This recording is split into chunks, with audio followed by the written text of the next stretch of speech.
On va lire dans Parashat Haazinu un verset qui dit la chose suivante: Ki Shem Hashem Ekra Avo Godel Elokenu.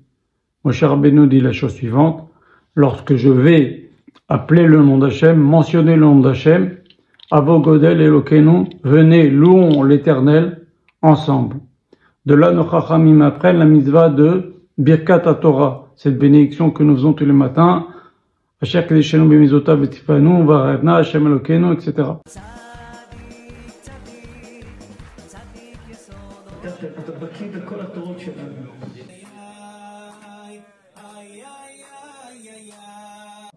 C'est une bénédiction qui est de la Torah. Il n'y a que deux bénédictions qui sont marquées dans la Torah. C'est celle-là, la bénédiction de la Torah, et le Birkat Hamazon. Tous les autres ne sont pas marqués dans la Torah, ce sont des institutions de nos Chachamim. Les bénédictions que l'on fait avant de faire une mitzvah, c'est... On prend l'exemple sur Birkat HaTorah. Si avant d'étudier la Torah, on fait une bénédiction, alors avant de mettre les tefilines, on va faire une bénédiction. Avant de prendre le lave, on va faire une bénédiction. Avant d'allumer les bougies, on va faire une bénédiction. Ça, on apprend de cela. Si on fait Shakol, Mezonot, Boré Peradama, etc., c'est parce que on fait Birkat Hamazon après avoir mangé. Si déjà après avoir mangé, on est bien rassasié, on est content, on fait Birkat Hamazon, a fortiori qu'il faut faire une bénédiction avant de manger quand on a faim. Mais tout ça, c'est institué par les Chachamim. Les deux seules bénédictions qui sont marquées dans la Torah, c'est Birkat HaTorah et Birkat Hamazon. Alors maintenant, il faut savoir une bonne chose.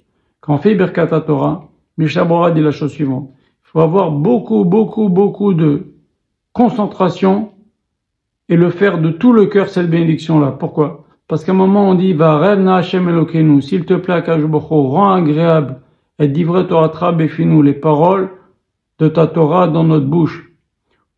Befiot Amecha Be'Israël, dans la bouche de tous les bénis Israël. On demande à Akadosh Baruch Hu que nous on aime la Torah, que ça rend ça agréable pour nous. Parce que si la Torah n'est pas agréable pour nous, on peut pas l'apprendre, on peut pas l'enseigner à nos enfants, on peut pas la diffuser. Quelque chose qui est pas agréable, on peut pas s'y mettre cœur et âme. C'est quelque chose qu'on fait, c'est lourd. Si c'est agréable, on n'a pas de limite. C'est comme les joueurs de football. Ils sont capables de courir pendant 1h30, ils font des 10 km par jour de jogging. Pourquoi? Parce que pour eux, c'est agréable. Donc quand c'est agréable, on peut tout faire. Donc c'est très important d'avoir la kavana de dire Va'arevna Hashem Elokenu, Hashem rend agréable pour nous et divrei Torah befinu, les paroles de ta Torah. Et on continue, on dit Veni anachnu, que nous soyons Vetzetzaenu et nos enfants, Vetzetzaenu et nos petits enfants. Donc là quand on dit nous, on pense à nous, soit et son épouse, soit et son mari. Vetzetzaenu, on pense à ses enfants.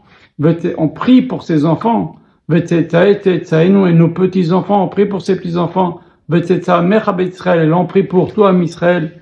Kulanu Yodei Shemecha, qu'on connaisse tous ton nom, c'est-à-dire, on sait qu'il y a Hachem, on a l'Emouna à Hachem, on a le Bitachon à Hachem, on a confiance à Hachem. On sait qu'on peut compter sur Hachem. Velomde Torah Techa Lishma, et on apprend ta Torah, le Shem Shamaim. Parce que si nous, nos enfants, nos petits-enfants, n'apprennent pas la Torah, le Shem Shamaim, ça va aller en diminuant et on va faire des générations entières de gens qui connaissent pas la Torah. Si on sait pas expliquer la Torah à nos enfants, il n'y a pas de raison qu'ils s'accrochent à la Torah. On doit pouvoir leur expliquer, on doit pouvoir leur parler, leur montrer la beauté de la Torah. Montrer que c'est du miel, c'est du lait. Donc, c'est ce qu'on dit. Va'arevna Hashem, que nous rend agréable et que nous et nos enfants et nos petits-enfants connaissent la Torah et on l'étudie.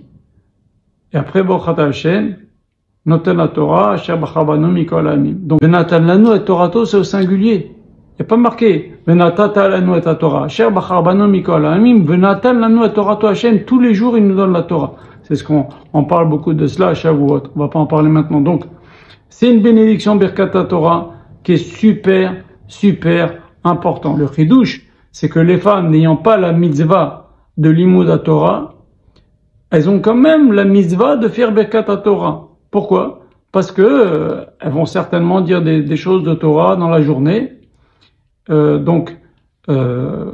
vont lire des Teilim ou faire leurs prières, etc. Il y a des versets dedans. Voilà, donc nos Chachamim discutent, est-ce que c'est une bénédiction de louange? Est-ce que c'est une bénédiction de mitzvah? Il y en a qui disent que c'est une bénédiction de louange à Akadosh Baruch Hu, comme dit le verset. Maintenant que je vais parler de Torah, je vais louer Akadosh Baruch Hu. Il y en a qui disent que Birkat HaTorah, c'est une bénédiction de mitzvah. Avant de faire la mitzvah de Limud Torah, je vais faire une bracha comme avant d'allumer les bougies de Hanouka. Je fais une bénédiction avant. Donc, il y a une marloquette, il y a beaucoup à dire là-dessus. C'est une dracha de bar mitzvah classique. Voilà. Essayez de faire cette bénédiction avec une très très grande concentration. Elle est super, super, super importante. Voilà. Que Hachem vous bénisse.